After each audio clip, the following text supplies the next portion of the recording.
Hello there, friends of the internet.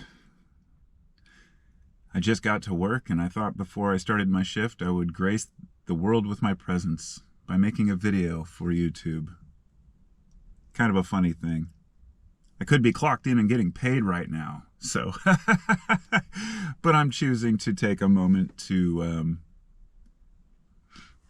let out some of my thoughts about life and the world.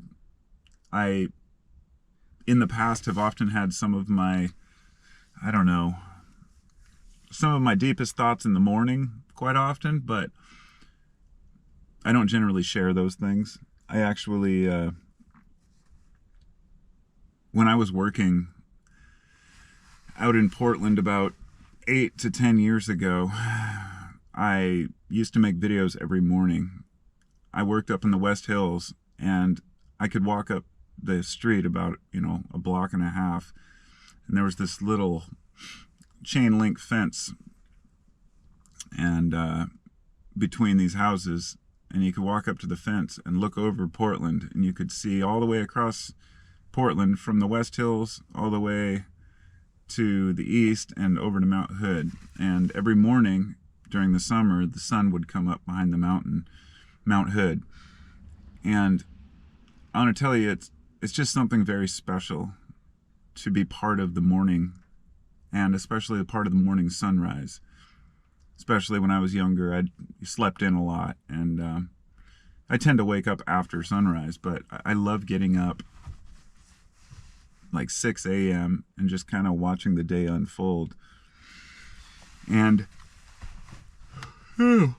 guess I'm still kind of tired. I got to bed really early, but it is what it is. It's hard to get yourself up early at 6, no matter what, in my experience. Everybody's got their own schedule, and everybody's got their own personality, their own reality, their own body chemistry, brain chemistry, which you can adjust and adapt, and that's, I guess, what I wanted to talk about. It's just how adaptive we are as people. When we're starting something new, like a new job, which I started last month, I guess I've been here a little over 1 month, a month and a week. And it's been interesting because when I got the job, I was supposed to start in, like January 2nd. And the whole time before I started, I was thinking, how am I going to adjust to this new reality? We just do. I know what I'm doing. I work in construction, so I know the job, but I don't know the job. And every job in construction is different. So it's not like you go to one place and you work and you always interact with the same people. You have different clients all the time, and you have to deal with different interests, different needs, different levels of tolerance. Some people are super particular and they just want something simple, and then they're going to do all the rest because they want to save money. Other people, they just say, get it done properly. I don't care. Money's not an object. And so we learn to adjust and adapt to different types of people. But first we have to feel those people out. Hopefully don't feel them up. Well, not without their permission anyway. But to get to know people and their needs, and by the time you get to know a client, it's time to move to the next job often.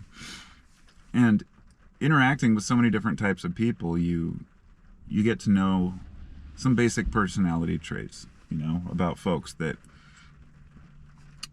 different types of people, categories of people. And the more you're exposed to other people and other categories of people, the more you're likely to start, if you're truly self-critical and analytical, you'll start to see that in yourself. You'll start to see those personality traits that others have in yourself.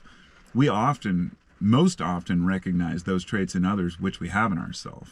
And I've noticed that it's usually the negative traits that we notice first, which is kind of funny. I was talking with someone the other day about a couple of people that don't get along, and realized that it's because they're both exactly identical. It was two people that are very narcissistic, I guess, but don't realize it. And I got in this discussion about confidence versus narcissism. I consider myself a confident man, but I also have insecurities about myself. Now, these are things I can change, and this is what's important to me, and the message I really want to convey. We can change. We can adjust. We can adjust to new jobs, to new people, new environments, new situations.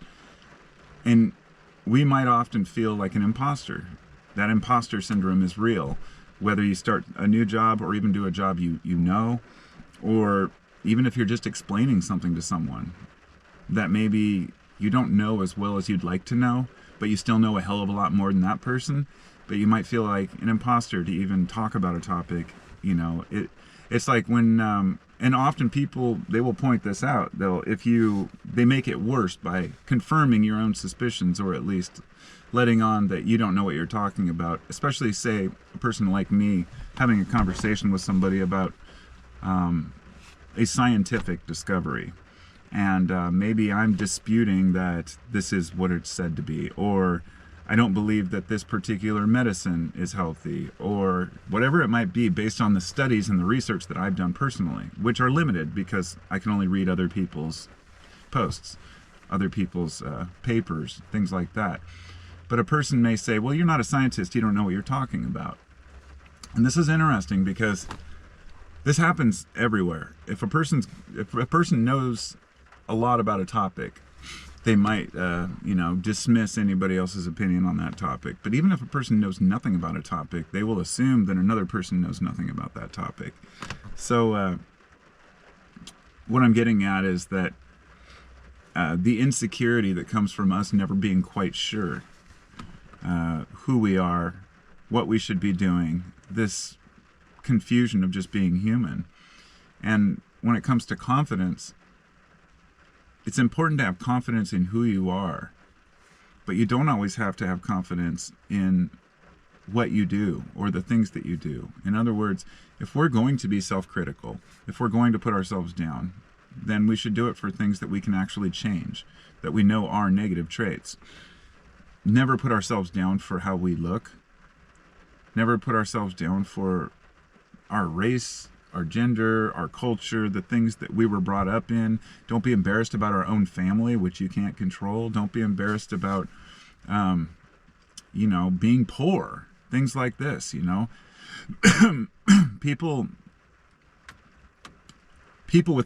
people who exude confidence are treated like people with confidence, whether they truly have it or not.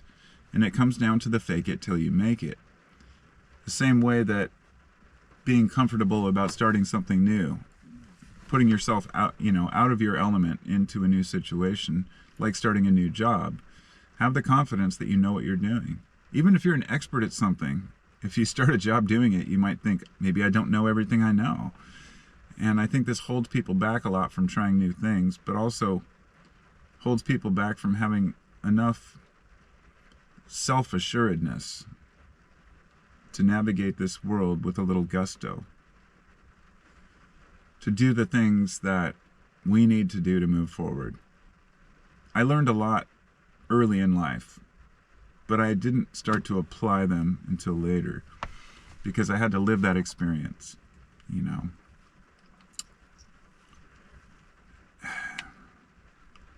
It's kind of a conundrum having to experience something before you can believe in it, right? I guess it comes to that circular argument with, say, religion quite often, when people say, well, you should believe in this. And they say, well, I don't have any evidence. And they say, well, if you believe, you'll have evidence. And that's the circular argument, everything proving itself. And sometimes we just don't know. Sometimes we just don't know. But I'm damn well trying to figure it out. And I'm sure a lot of you are too. To make the most of the life we have, I'd like to apply some of the things that I've learned before I'm retired, right? Anyway, just some thoughts for the morning. So top of the morning to y'all. I'll see you next time. Peace out.